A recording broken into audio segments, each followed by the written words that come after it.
Using Equation Solver, an introduction. This is an introduction to using Equation Solver. I recently attended a math teachers conference and one lady, Tammy, taught a great lesson about how to use Equation Solver. This video is an attempt to do justice to her instruction while making it available through this media. To learn what you can, it is highly recommended that you follow along keystroke for keystroke with your graphing calculator. Stop and rewind if you get behind. That's how you'll get the most out of this lesson.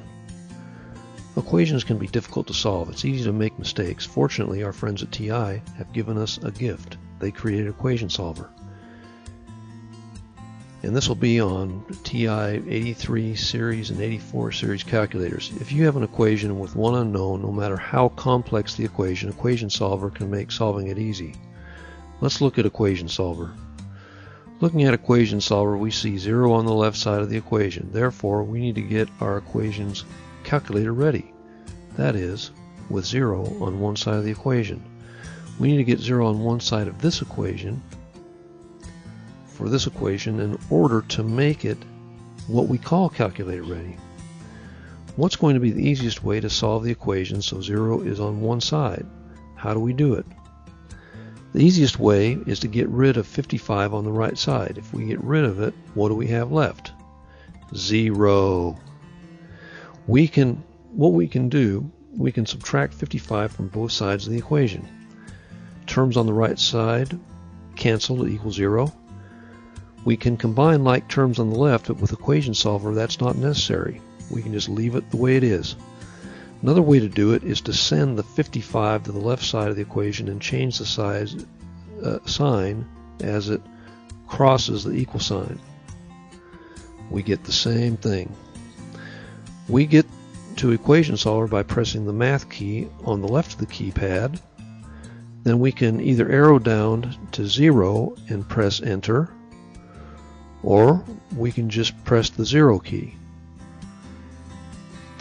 If we see an expression on the right side of the 0, like in this one, we get rid of it by pressing the up arrow,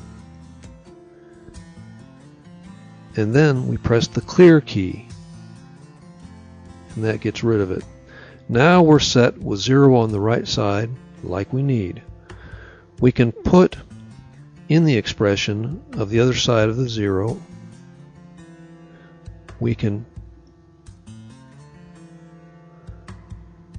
Now we use the Equation Solver by pressing the alpha key on the left side of the keypad. Then we press the Enter key, which gives us the solver operation. This number is the last one calculated by Equation Solver when it was used previously, so that's not our answer, and that's a key thing to remember as we go through this and other lessons. We need to find the solution to this equation by pressing alpha again, then Enter again. Our answer for x is 16. Stated another way, 16 is the value for x that makes this equation a true statement. It's always a good idea, especially when starting something new, to check our work. We'll check 16 to make sure it's the right value for x. Let's get to our home screen by pressing second, then mode for quit. Let's test our answer by trying 16. Enter 16, then press the storage key, which is STO, on the left side of the keypad. Then press the X key,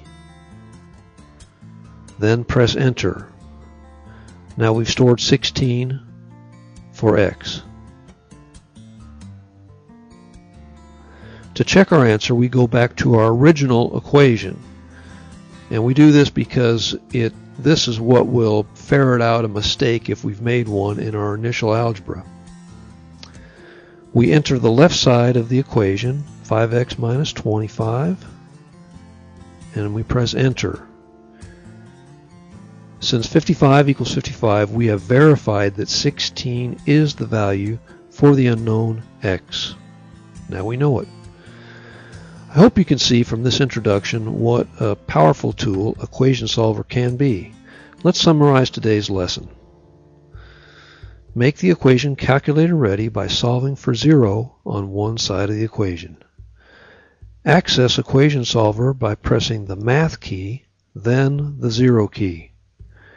Enter your calculator ready equation by entering the side that is equal to 0.